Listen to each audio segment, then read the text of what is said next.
오늘 우리에게 주신 하나님의 말씀 보겠습니다. 호세아서 1장 2절 말씀부터 2장 1절까지 말씀입니다. 호세아 1장 2절부터 2장 1절까지.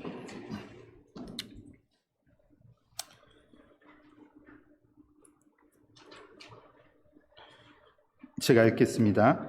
여호와께서 처음 호세아에게 말씀하실 때 여호와께서 호세아에게 이르시되 너는 가서 음란한 여자를 맞이하여 음란한 자식들을 낳으라. 이 나라가 여호와를 떠나 크게 음란함이니라 하시니, 이에 그가 가서 디블라임의 딸 고멜을 맞이하였고 고멜이 임신하여 아들을 낳으매 여호와께서 호세아에게 이르시되 그의 이름을 이스르엘이라 하라.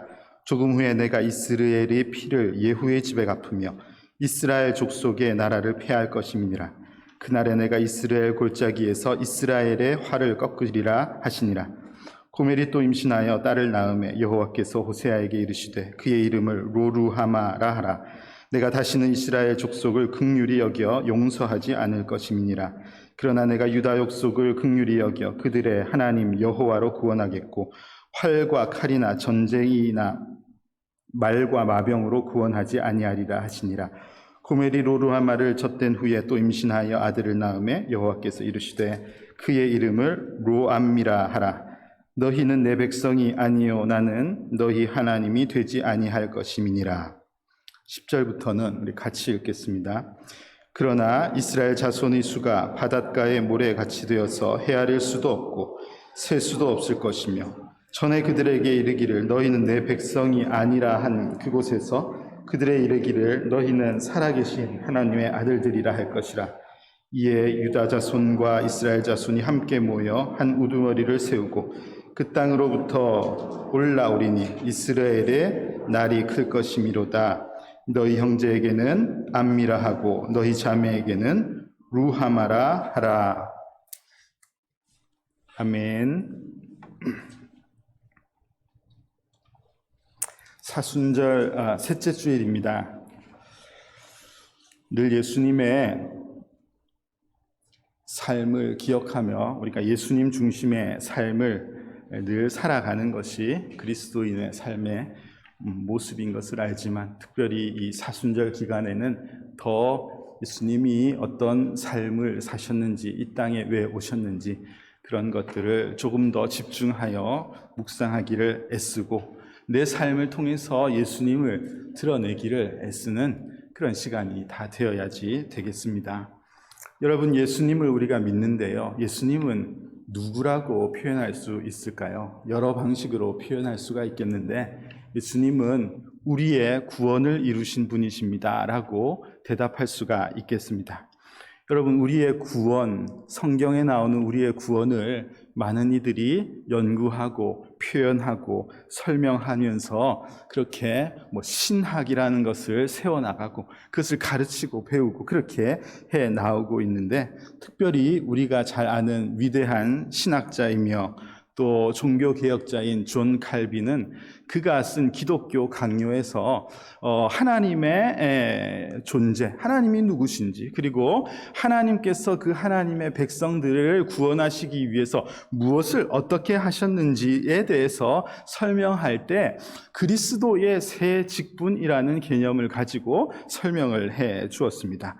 그리스도의 새 직분이라는 것은 존 칼빈이 만들어낸 것은 아니고 많은 이들이 이것이 참으로 중요한 것이구나 여기면서 우리가 배우고 깨닫고 있는 부분인데, 여러분들에게 그리스도의 새 직분이라는 개념 자체가 이게 뭐지? 좀 생소하실 수도 있을 것 같은데요. 이번 3주 동안 그리스도의 새 직분에 대해서 잘 이해하고 깨달으면서 예수님께서 그런 일을 하셨구나 하는 것을 우리가 잘 이해하고 그런 삶을 우리가 살기를 애쓰는 그런 복된 시간이 될 수 있기를 간절히 소망합니다. 우리가 믿는 분은 예수님입니다. 그분의 이름이 예수인데요, 그 예수라는 이름 뒤에 늘 우리는 그리스도라는 호칭을 붙이고 있습니다. 그래서 우리의 믿음의 대상을 표현할 때 우리는 우리의 구원을 이루신 분에 대해서 예수 그리스도이십니다. 그렇게 고백하고 표현하고 있습니다. 이 그리스도, 헬라어 크리스토스를 음력한 것인데, 이 크리스토스라는 것은 히브리어인 메시아에 대한 헬라어적 표현이라고 보면 되겠습니다. 그러니까 그리스도는 메시아를 뜻하는 말입니다. 이 크리스토스라는 말 자체는 기름 부음 받은 자라는 뜻을 가진 단어입니다. 우리는 우리 예수님께서 하나님께서 특별히 이 땅에 성령의 기름을 부으시고 약속된 구원자로 예수님을 이 땅에 보내셨음을 믿는 믿음을 가지고 있기 때문에 예수님을 그냥 예수님 이렇게 부르지 않고 예수님 뒤에 그분이 그리스도 메시아임을 고백하며 예수 그리스도이십니다. 이렇게 표현하는 것이죠. 베드로에게 예수님께서 너 나를 누구라고 생각하니? 그렇게 질문하셨을 때 베드로가 주는 그리스도이십니다. 이렇게 대답했습니다. 예수님께서 얼마나 그 대답을 들으시고 기뻐하셨는지 몰라요. 예수님은 그리스도이십니다. 라고 우리가 고백하는 것이 옳습니다. 그런데 예수님을 그리스도이십니다. 그리스도라고 부르는 것은 구약시대에 기름을 부어서 세움을 받는 세 가지 직분과 관계가 되어 있기 때문에 더욱 그렇습니다. 이 세 가지 직분을 완성하신 분이 예수님이라는 것을 우리가 믿는 믿음이 있기 때문에 그분을 특별히 그리스도이십니다. 이렇게 부르는 거예요. 구약시대에 기름을 머리에 부어서 이제 당신이 이 직분을 맡습니다 라고 공포하는 세 가지 직분이 있었는데 세 가지가 바로 선지자, 그리고 왕, 그리고 제사장이었습니다. 먼저 선지자는 어떤 분인지 대충 아시죠?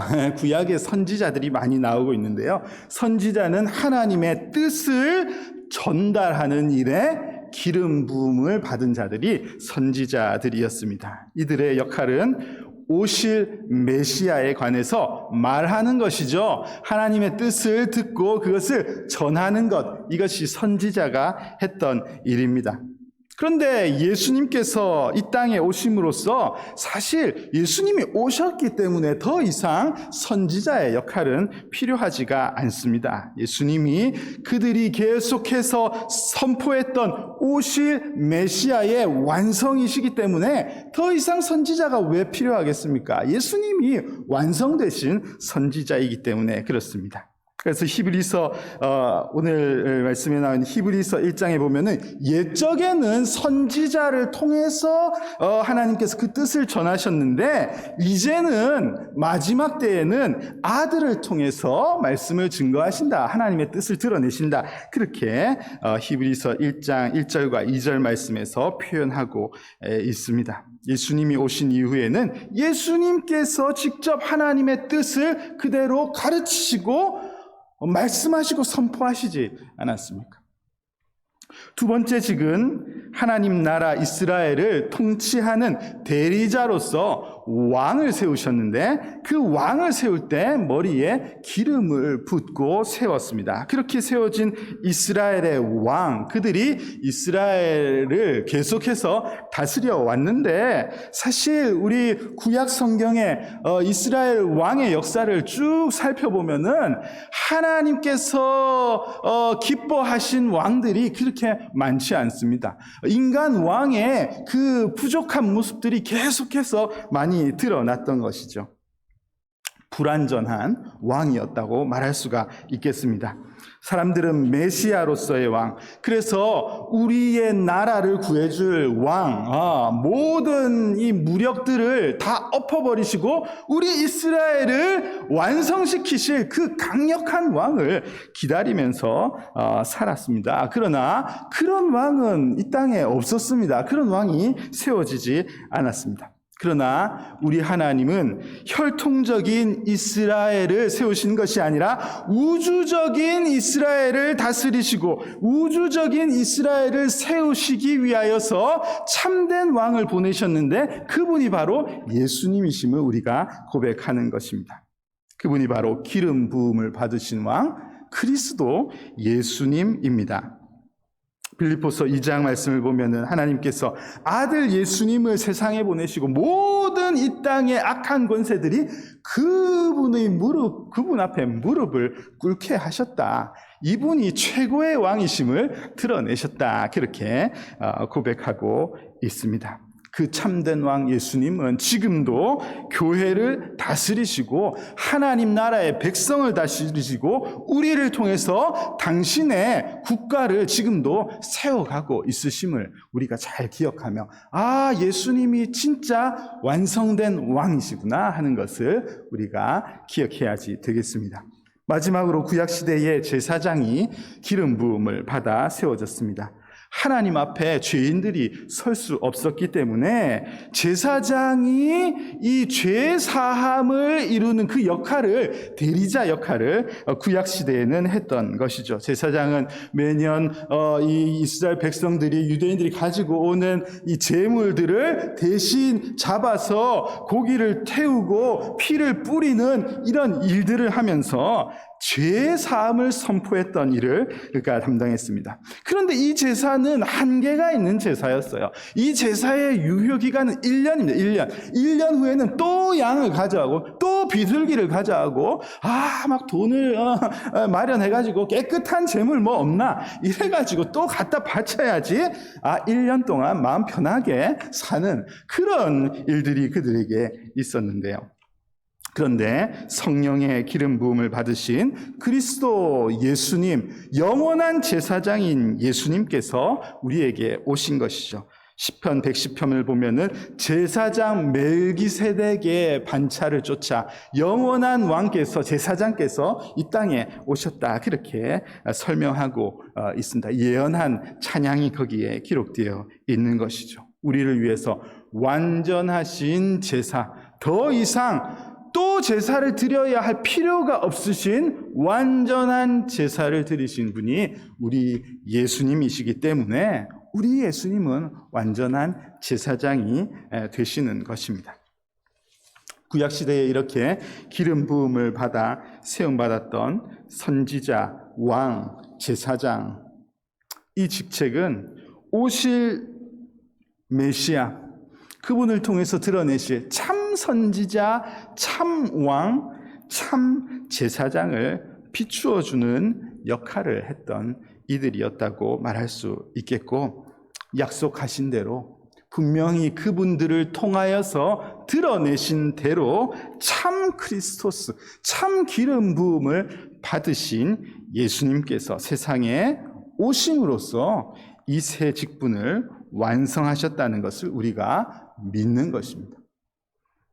여기까지가 그리스도의 새 직분에 대한 대략적인 이해인데 이해가 되셨습니까? 네. 이 개념을 좀 어느 정도 알고 우리가 3주 동안 말씀을 나눌 수 있으면 좋겠습니다. 그 중에서 오늘은 선지자직에 관해서 말씀을 나누겠습니다. 구약에 보면은 많은 선지자들이 활동을 했는데요. 구약의 많은 선지자들이 하나님의 계시를, 하나님께서 들려주시는 음성을 듣거나 혹은 하나님께서 보여주시는 어떤 환상, 그죠? 그런 것들을 보고 하나님의 백성들에게 그것을 본 것을 전달하고 표현하는 것, 이런 역할을 맡은 이들이 선지자였습니다. 그런데 우리 예수님께서 세상에 오심으로써 예수님이 계시의 완성이시기 때문에 더 이상 이 일이 필요하지는 않은 것이죠. 성경이 계시의 완성이시기 때문에 더 어떤 보는 것을 통해서, 또 누가 뭔가를 듣는 것을 통해서 이 선포되어야 할 또 다른 것이 필요하지는 않다는 말씀을 드리는 것입니다. 자, 그래서 히브리서 1장, 아까 잠시 보았던 히브리서 1장 1절, 2절을 보십시오. 제가 다시 한번 읽어보겠습니다. 옛적의 선지자들을 통하여 여러 부분과 여러 모양으로 우리 조상들에게 말씀하신 하나님이 이 모든 날 마지막에는 아들을 통하여 우리에게 말씀하셨으니 이 아들을 만유의 상속자로 세우시고 또 그로 말미암아 모든 세계를 지으셨느니라. 이렇게 히브리서 1장 1절과 2절 말씀에 기록되어 있습니다. 옛날에는, 구약시대에는, 옛적에는 선지자를 세우시고 그들을 통해서 하나님의 뜻을 말씀하셨다, 이렇게 표현하고 있죠. 그런데 마지막에는, 여기서 마지막이라는 것은 예수님의 초림 이후를 말씀하는 것입니다. 예수님이 오신 이후부터는 아들을 통해서 우리에게 다 말씀하시고 그분이 만유의 상속자이시고 모든 것을 창조하신 하나님의 본체이시다, 그것을 가르쳐 주시는 말씀입니다. 그런데 이 말씀을 보면요, 하나님의 뜻을 이 선지자를 통해 들려주시고 말씀하실 때에 이 말씀을 보면 여러 부분과 여러 모양으로 우리 조상들에게 말씀하셨다, 이렇게 표현하고 있습니다. 좀 특이한 표현인 것 같아요. 이게 무슨 의미일까? 우리는 선지자들에게 하나님께서 예언하게 하시고 듣게 하시고 표현하게 하실 때에 하나님께서 들려주시거나, 그리고 지난주에 학계 선지자에게는 들려주시고 말하게 하셨죠. 학계 선지자 다음에 스가랴 선지자에게는 환상을 보여주시지 않았습니까?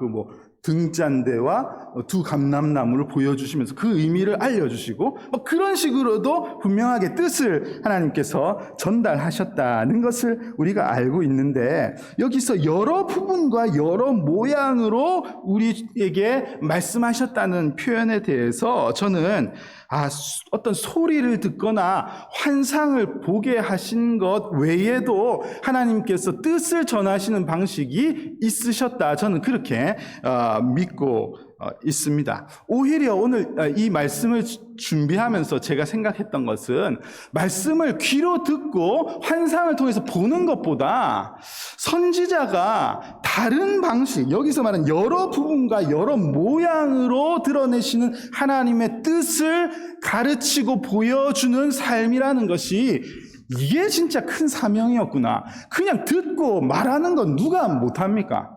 들리는 거 그냥 전달하면 되죠. 그런데 여러 모양, 여러 방식으로 나에게 들려주시는 하나님의 뜻을, 그걸 드러내는 것이 이게 보통 일이 아니었을 텐데 그런 생각이 들었습니다. 자, 그런 의미에서 오늘 우리가 함께 읽은 이 호세아서의 내용, 호세아 선지자에게 하나님께서 하나님의 뜻을 전달하시는 방식을 보면은, 와, 이거야말로 참 선지자라는 분들은 도대체 대단한 분들이구나. 아무나 우리 같은 할 수도 없겠다, 이런 생각이 절로 들었습니다.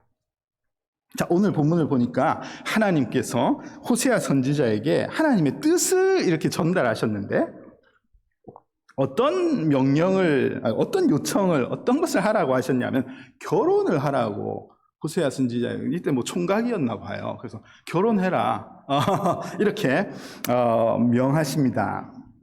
그것도 사람을, 결혼할 대상을 구체적으로 알려주시는 경우죠. 이거는 사실 특별한 경우입니다. 특별한 경우. 모든 우리 지금 예배를 청년들도 드리고 있겠죠?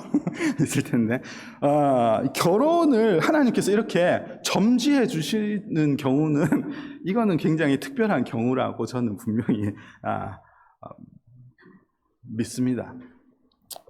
가끔씩 내가 이 사람하고 결혼해야 됩니까? 목사님을 찾아가서 물어보거나, 아니면 목사님에게 내가 결혼할 대상을 좀 찾아달라, 이런 요청을 하는 경우는 굉장히 당황스러운 경우죠. 이런 것은 하면 안 됩니다. 우리가 결혼이라는 이 말이 나왔으니까 결혼이라는 것을 자꾸 우리가 기독교인이라는 생각을 하면서 어떤 예정이라는 프레임 안에서 자꾸 생각을 하는 경우가 있어요. 그래서 내 짝은 예정되어 있다는 생각을 자꾸 가지다 보니까 뭐 이렇게 좀 목사님이 찾아와서 그 예정된 짝이 누군지를 알려달라 뭐 이런 식으로 이제 접근을 하는 것이죠. 굉장히 잘못된 이해입니다. 하나님의 관점에서야 모든 것을 창조한, 모든 걸 섭리하신 하나님의 입장에서야 예정이라는 것을 말씀하실 수 있지만, 인간이 하나님의 예정을 알아내려고 하는 것은 굉장히 어리석은 방식입니다. 결혼은 예정이라는 프레임에서 우리가 볼 것이 아니고 하나님 앞에 약속하는 것에 대한 것을 우리가 이해를 해야지 됩니다. 그래서 누구라도 내가 하나님 앞에 예를 들어서 뭐 교회를 다니고 내가 무엇을 하겠습니다 하나님 앞에 약속을 하거나 내가 앞으로 이런 삶을 살겠습니다 약속하는 것과 똑같이 이해를 해야지 됩니다. 이 결혼을 예정이라는 것에 넣어서 자꾸 이해를 하면은 굉장히 이상한 일들이 많이 생겨요.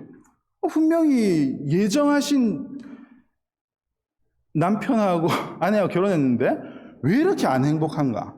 이상하잖아요. 왜 자꾸 싸우지? 분명히 예정하신 것 같은데 이렇게 되면 이제 뭐 안 맞는 거야.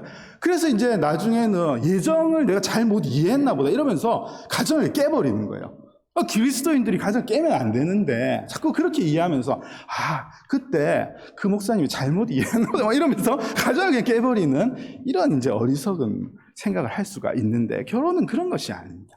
하나님께서 하나님 내가 이 사람과 하나님 앞에서 영광을 돌리며 살아보겠습니다 약속하는 거죠.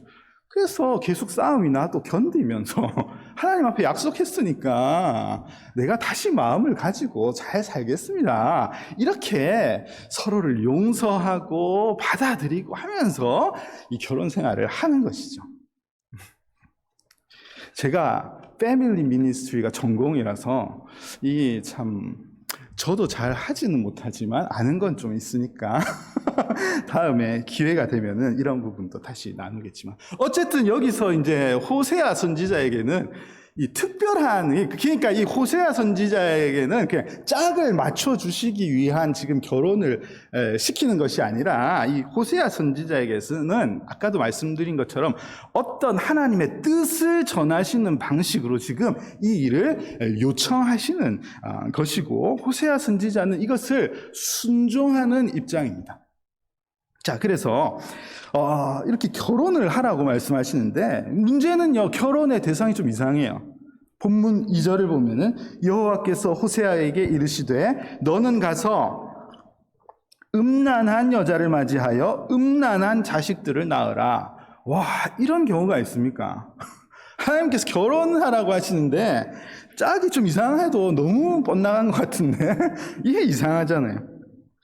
음란한 여자, 여기서 음란한 여자는 그냥 음란한 끼가 있는 그런 게 아니고, 지금 몸을 파는 그런 창녀를 받아들여서 결혼을 하고 그 사이에서 자녀를 낳아서 너가 길러라, 이것을 지금 이야기하고 있으니 이게 말이 됩니까? 말이 됩니까?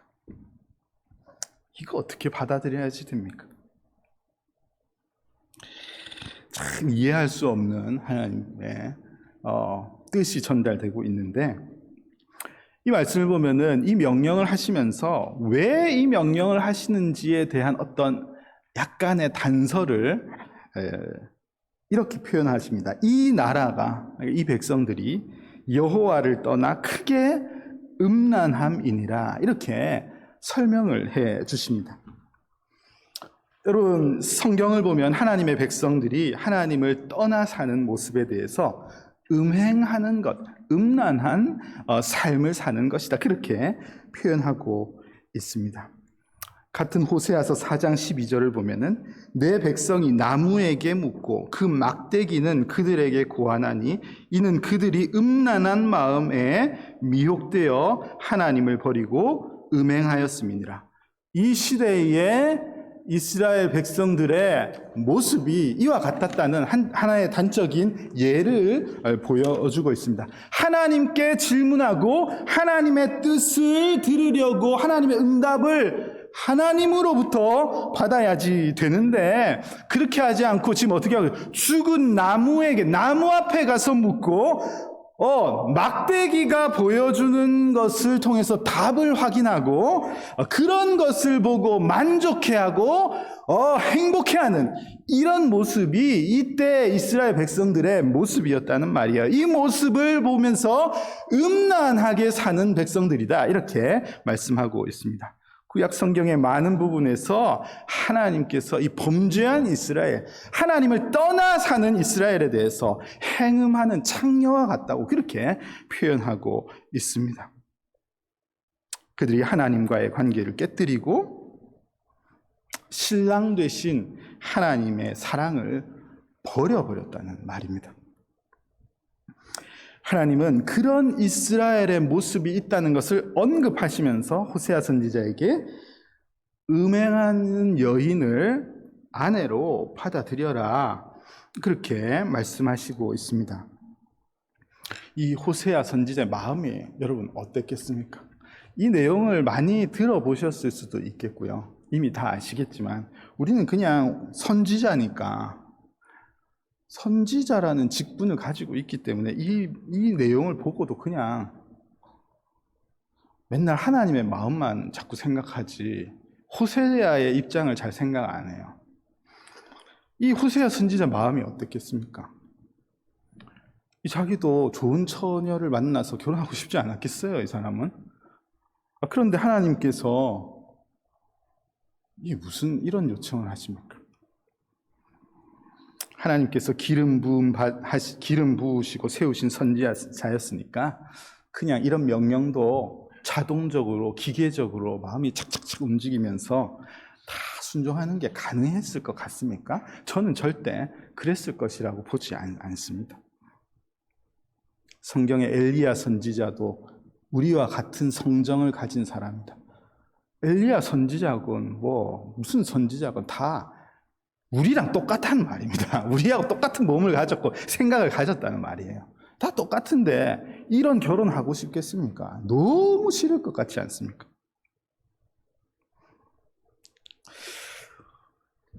그게 다가 아니고 아이도 낳으라고 말씀하시고 아이에게 이름도 붙여주시고, 이 아이를 낳은 고멜 아이 두 사이에서 아이를 낳고 그랬는데도요, 호세아서 3장에 가면은 이 음란한 고멜이요, 이 옛 습관을 못 버려서 또 도망가 버립니다. 이 호세아 선지자의 애가 셋이나 있는데도 만족해하지 않고 떠나가 버리고, 호세아 선지자 또 가서 이 고멜을 찾아서 데리고 오는 그런 내용이 나옵니다. 제가 지금 며칠 전에 본 사랑과 전쟁 얘기를 하는 게 아니고 성경에 나온 이야기예요. 성경에 나와 있죠. 이런 일이 있었단 말입니다. 하나님께서 고멜과 호세아 선지자 사이에서 태어난 세 자녀에게 오늘 말씀을 보면 이름을 주시지요. 첫째는 아들을 낳았는데 이스라엘이라 하라 했습니다. 이스라엘, 좋은 이름이 아니고 이스라엘입니다. 4절 말씀을 보면은 이 어떤 이름의 의미가 하나님께서 이스라엘을 패할 것이고 흩으실 것이다라는 것을 드러내는 이름이라는 것을 알려주십니다. 둘째, 딸은 로루하마라고 이름을 주셨는데 6절 말씀을 보면은 내가 다시는 이스라엘 족속을 긍휼히 여기어서 용서하지 않겠다, 이런 의미를 담아 로루하마, 긍휼은 더 이상 없다 너희들에게, 이런 이름을 주셨습니다. 셋째, 다시 아들을 낳았는데 이름을 로암미라고 했습니다. 9절을 보면은 너희는 내 백성이 아니다, 나는 너희 하나님이 아니다, 이제 이렇게 단절시키는 그 이름을 주셨습니다. 로암미, 내 백성 아니야 너희는, 이제 너희는 내 백성 아니야, 이것을 이름으로 지어주신 거예요. 처음에 읽었던 히브리서 1장 말씀에서 이 옛적에 세우신 선지자들을 통해서 여러 부분과 여러 모양으로 하나님의 뜻을 말씀하셨다, 그렇게 기록되어 있지 않았습니까? 하나님께서는 이 호세아 선지자에게 이런 부분, 이런 모양으로 하나님의 마음을 전달하고 계신 것입니다. 하나님의 마음이 어떠하다는 것을 지금 이런 방식으로 하나님의 뜻을 선지자에게 전달하고 있는 거예요. 음란한 이스라엘, 신랑 되신 하나님을 버리고 이방신을 섬기면서 영적인 간음을 즐거워하면서 살았던 그 이스라엘을 하나님께서 분명히 흩어버리실 것이고 더 이상 긍휼을 베풀지 않을 것이고 이제는 너희가 내 백성이 될 수 없다라는 이 강력한 하나님의 메시지를 이 음란한 고멜을 통해 낳은 이 음란한 자식들을 이스르엘아, 로루하마야, 로암미야 이렇게 부를 때마다 처절하게 깨닫게 하시는 이 하나님의 방식이 여기에 기록되어 있는 것입니다. 호세아 선지자의 마음이 어떻겠어요? 이 자녀들의 이름을 부르며 이 자녀들을 키워내면서 이 선지자의 마음이 이 이름을 부를 때마다 어땠겠습니까? 데려다 놓으면 또다시 남편을 버리고 음란한 세상으로 떠나버리는 이 아내 고멜, 그리고 그 사이에서 태어날 때부터 이 저주의 이름을 그냥 몸에 가지고 태어난 이 세 자녀, 이 가정을 일구어 가면서 이 호세아 선지자의 마음이 썩어 들어가지 않았겠습니까? 선지자라고 매일매일 늘 좋고 이랬겠습니까? 지금 호세아 선지자의 이 잠시 이 내용만 봐도 이분의 사는 게 아니었을 것 같아요. 이게 사는 겁니까? 이렇게 호세아 선지자가 삶을 살아야지 되었다는 말입니다.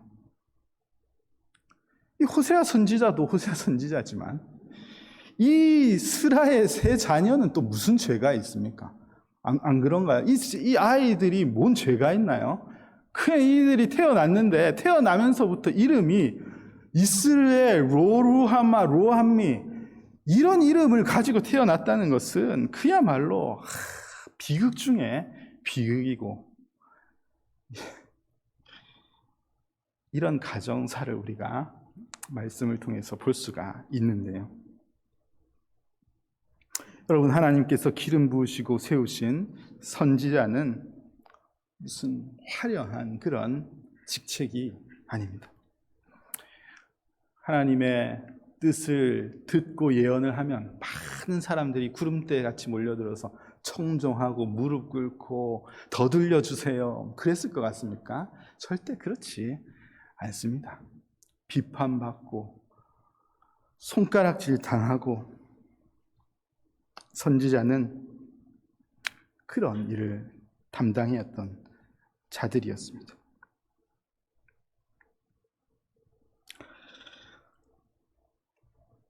하나님의 뜻을 때로는 삶으로 다 받아내고 그 하나님의 뜻을 내 삶으로 다 품어내어야만 했던 그런 방식으로 하나님께서 뜻을 전하실 때는 그것을 다 이루어내어야만 했던 그런 이들이 선지자였다는 말입니다. 엘리야 선지자가 나중에는 로뎀 나무 밑에 들어가서 죽기를 구했다 그렇게 했습니다. 더 못하겠으니까 하나님 그냥 내 생명을 뺏어 가십시오. 그냥 쉽게 말하면은 그냥 죽여주소서. 난 도무지 힘들어서 못하겠습니다. 이 선지자의 삶들이 이러했다는 말입니다. 말씀을 준비하면서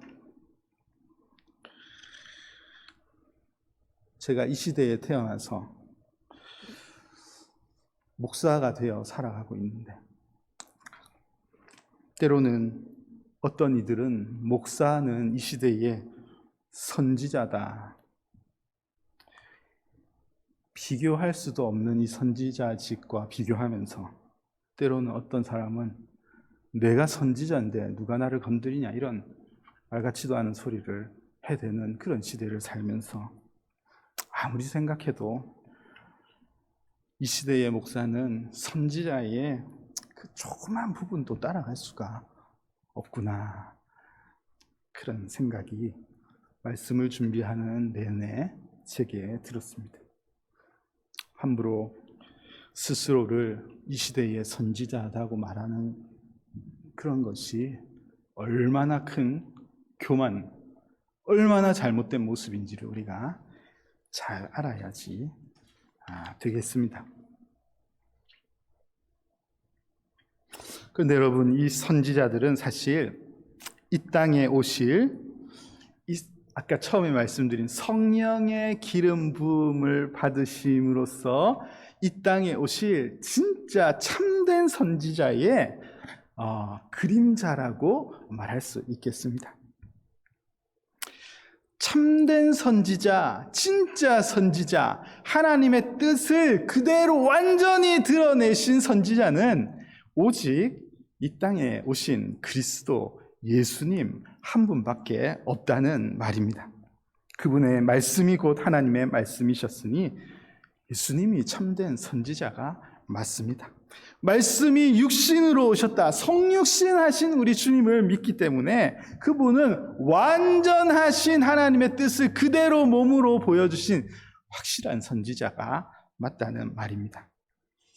여러분, 하나님께서 호세아에게 특별한 부분과 특별한 모양으로 하나님의 뜻을 살아내면서 그 고통스러운 하나님의 마음을 살아내게끔 그렇게 이 호세아 선서를 보면은 말씀하시고 명령하셨고, 이 호세아 선지자가 그 하나님의 뜻에 순종하여 살아낸 것을 우리가 볼 수가 있는데요.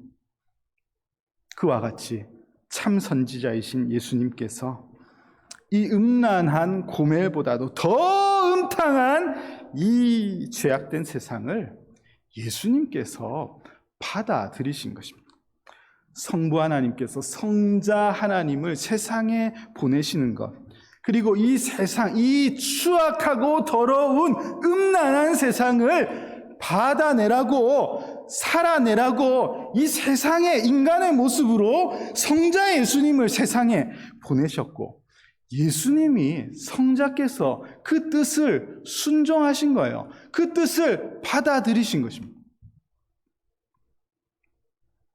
죄의 자녀들, 본질적으로 음탕한 죄의 자녀로 이름 지어져서 태어난 그런 인생, 우리는 태어나면서부터 죄인이라는 낙인이 찍혀서 그렇게 이 땅에 태어나는, 그러니까 더 이상 긍휼이라는 것이 없고 더 이상 하나님의 백성이 아닌 상태로 우리가 세상에 태어나는 그런 소망이 없는 저주뿐인 그런 인생으로 우리가 태어나는데, 그런 연약한 인생을 바라보시면서, 그 연약한 생명을 바라보시면서 예수님께서 이 땅에 오셔서 예수님께서 그 추악한 인생들, 연약하고 불쌍한 인생들을 보시면서 예수님이 세상에 오시며 자주 눈물을 흘리셨습니다.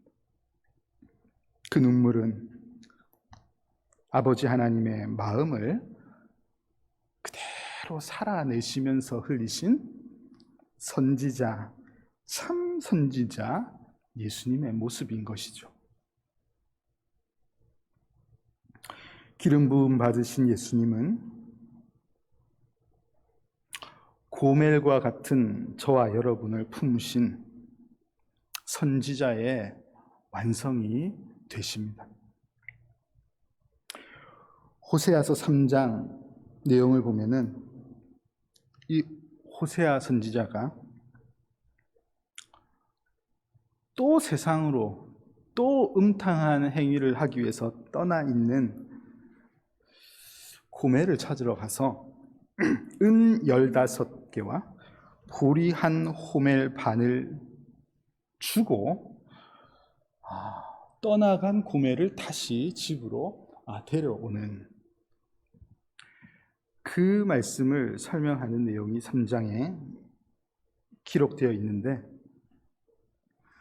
이 호세아가 지불한 은 15과 보리 한 호멜 반의 가치가 은 30세겔의 가치라는 사실을 설명해 놓은 추석책을 읽으면서 이 말씀이 더 마음을 후려치는 것 같은 그런 생각이 들었습니다. 은 30세겔로 고멜을 다시 산 호세아, 가룟 유다의 은 30으로 십자가에 당신의 몸을 내어주신 예수님, 그것을 생각하니까 이 호세아의 모습을 통해서 우리가 예수님을 보는 것이 참으로 마땅하구나, 그런 생각이 듭니다. 그 고난의 십자가로 하나님의 사랑을 완전히 내팽개쳤던, 그리고 계속해서 떠나가기를 좋아하는 그런 우리를 근본적으로 다시 사신 그 속량의 사건이 예수님의 십자가로 인해서 우리에게 주어진 것임을 믿으시기를 바랍니다. 여러분, 우리 에베소서 1장 7절 말씀, 바로 이 말씀이 속량의 사건을 증언하고 있는데, 우리 함께 같이 한번 읽어보겠습니다. 같이 읽읍시다. 우리는 그리스도 안에서 그의 은혜의 풍성함을 따라 그의 피로 말미암아 속량 곧 죄사함을 받았느니라. 여러분, 그리스도의 속량의 사건으로 우리의 존재가 변화된 것입니다. 그 약속이 이스라엘의 회복에 관한 사건인데, 오늘 본문 1장 10절 말씀부터, 우리가 같이 읽은 그 부분부터 바로 그 내용이 기록되어 있고, 2장 1절을 보면은 이 회복된 이스라엘을 내가 앞으로는 어떻게 부르겠다, 그 은혜의 말씀이 선포되어 있는 것입니다. 이스라엘이 다시 회복되면 참 선지자 예수 그리스도 메시아께서 오셔서 이 참된 이스라엘이 회복될 때 내가 너희를 영적인 이스라엘 된 저와 여러분을 어떻게 부르시겠다, 그 약속의 말씀이 여기에 기록되어 있는 거예요. 로암미, 더 이상 내 백성이 아니다, 이렇게 말씀하셨던 그 하나님께서, 아니, 참 제사장, 참 왕, 참된 선지자를 보내신 이후에는 내 백성이라고 부르시겠다, 암미, 너를 내 백성이라고 이제 부르겠다, 그렇게 약속하고 있습니다. 로루하마, 더 이상 긍휼이라는 것은 없어, 이 죄인들아, 너희들에게 긍휼은 더 이상 없어, 그렇게 죄에 대한 삭슬 분명히 말씀하셨던 우리 하나님께서 성자 예수님을 보내시면서 이스라엘을 다시 회복하신 후에는 루하마, 이제 긍휼을 받는 세대, 너희는 예수 그리스도를 통해서 긍휼을 힘입는 세대가 될 것임을 약속해 주시는 놀라운 말씀이 여기에 기록되어 있는 것입니다. 완전하신 참 선지자 크리스토스 예수님을 통해서 이 사건이 우리에게 일어났음을 믿으시는 여러분들이 다 되시기를 바랍니다. 여러 모양으로 하나님의 마음을 드러내고 그 하나님의 마음을 살아내었던 그런 선지자들처럼 우리 참된 선지자 되신 예수님은 이 땅에 오셔서 이 땅을 사랑하시는 하나님의 마음, 사랑이신 하나님의 마음을 당신의 삶으로 다 살아내신 것이죠. 신이신 완전하신 하나님께서 세상에 오신 것이 바로 그 모습입니다. 보혈의 피값으로 우리를 사신 예수님의 사랑이 바로 그것인 것이죠. 그래서 예수님이 참된 선지자가 되심을 우리는 믿는 것입니다. 사랑하는 성도 여러분, 참 선지자 그리스도께서 우리를 위해서 이 땅에 오셔서 행하신 그 겪으신 그 생각만 해도 이 하나님께서 인간의 몸을 입고 오신 그 낮아지신 그것 생각만 해도 우리는 뭐 경험할 수 없는 낮아지심, 고통 아니셨겠습니까? 여러분, 그런데 우리는 우리를 그리스도인이라고 말하면서 삽니다. 우리는 기름 부은 받은 자라는 그리스도라는 그 이름을 우리의 별칭처럼 붙이면서 나는 그리스도인이에요, 이렇게 말하면서 사는 자들이 저와 여러분들입니다. 그렇다면 우리의 삶도 하나님의 마음을 받아내고 하나님의 마음을 삶으로 살아내어가는 그런 선지자적 삶을 우리가 살아가는 것이 옳은 것이죠. 여러분, 품지 못할 누군가가 주변에 있습니까? 우리가 품어야지 되는 거죠. 비판하고 쫓아내고 싶은 그런 이가 주변에 있습니까? 내 곁에 있나요? 품고 같이 살아내고, 이것이 선지자의 삶의 모습임을 우리가 기억해야지 되겠습니다. 하나님의 마음을 내 삶으로 살아내는 것, 이것이 그리스도의 삶이 되겠습니다. 우리 또 다른 한 주가 이제 시작되게 되는데, 여러분에게 주어진 시간과 공간 속에서 그냥 말씀을 듣고 읽고 여기에 그치는 것이 아니라 내게 주신 이 말씀을 살아내는 그런 삶을 주어진 한 주 동안도 잘 살아내고, 우리 다음 주에 만날 때 더 반가운 모습으로 내가 한 주 동안 그런 삶을 살았습니다, 하나님 앞에 우리가 나올 때마다, 맨날 나올 때마다 또 한 주 하나님 민마음이 이렇게 나오는 것이 아니고, 좀 이번 주는 내가 이 선지자적 삶을 좀 살았어요, 하나님 나 좀 괜찮지 않습니까? 이런 당당한 모습으로 우리가 예배에 나올 수 있는 그런 복된 한 주를 살아가시기를 주님의 이름으로 축복합니다.